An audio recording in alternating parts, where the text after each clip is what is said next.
researchers at Columbia University looked into states that legalize marijuana for either recreational or medicinal use. And what they found was that in those states, opioid use was curbed.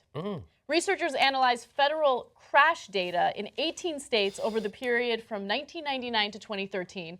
States that passed a medical marijuana law during this period saw a reduction in opioid involvement in fatal car accidents relative to states without such a law. Now, this is one of several studies that have looked into opioid use in states and whether or not the use of such drugs decreased after marijuana was legalized. And in my opinion, unsurprisingly, yeah, people stop using opioids, which are highly addictive and dangerous, and move on to marijuana.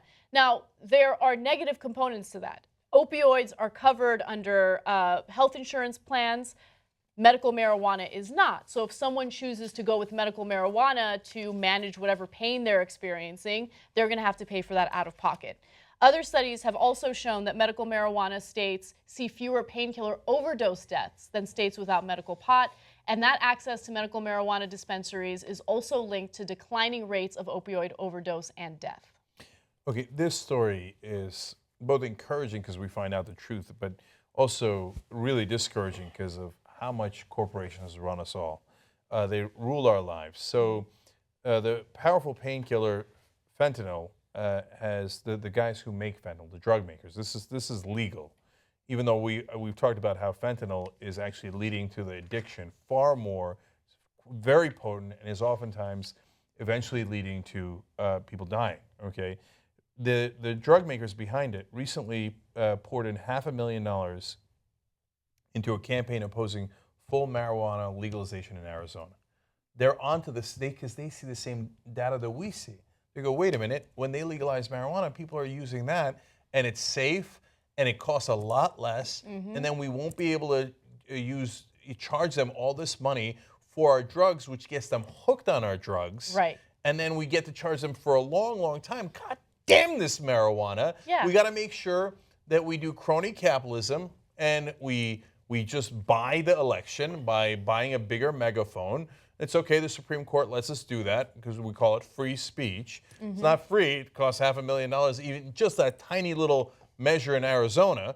And so they're onto it, man. They get that marijuana is really effective and is actually medicinal, so they want to make sure that they kill it. That's the only evidence that anyone should need in this whole thing, was that the company behind fentanyl put $500,000 into that campaign. That's it. It highlights. Why on earth would they do that? Why would they care? They wouldn't care except that it works. That's the only reason. That's the only possible reason they do it. What they're concerned about people getting hooked on marijuana, but they're okay with. By the way, you know what? If you like music, then you should be furious at these people because fentanyl killed Prince. Yeah, fentanyl kills all sorts of celebrities that get addicted to it. I believe Michael Jackson also used fentanyl. He used propofol. Oh, propofol. Okay, Yeah. I apologize. Yeah, so that's another insanely strong Yes. painkiller.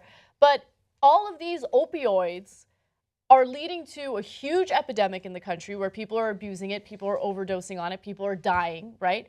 And so you have a non-chemically addictive substance that no one has died from because of an overdose, and we still have it labeled as a Schedule I drug. It's insane. Okay, you know, God help us if a company starts producing oxygen, because they will take away all of the other oxygen on the planet. Okay, so to that point, now You there's can't have that oxygen mixed in with the other stuff in the air. You got to have the pure oxygen. Yeah, exactly. Well, how do we pronounce that the other drug?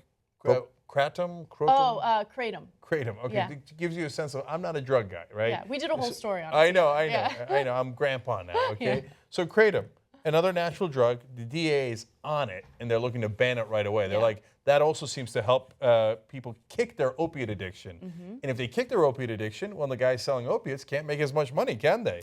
So that's got to go.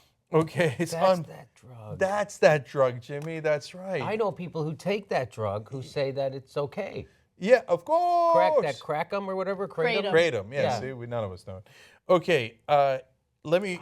By the way, they've been using kratom in China for centuries, right? For a long time.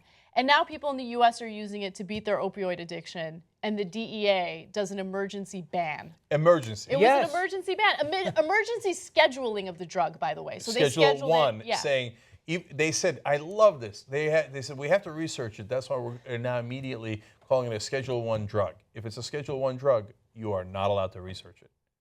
So the lies are unbelievable. They're not even covering it. Okay, so in 2014, painkiller overdoses killed nearly, are you ready for this? 19,000 people. Wow. In 1 year alone, in 2014. How many deaths that year, though, from marijuana? Okay, the DEA admits there has never been an overdose death from marijuana in recorded history.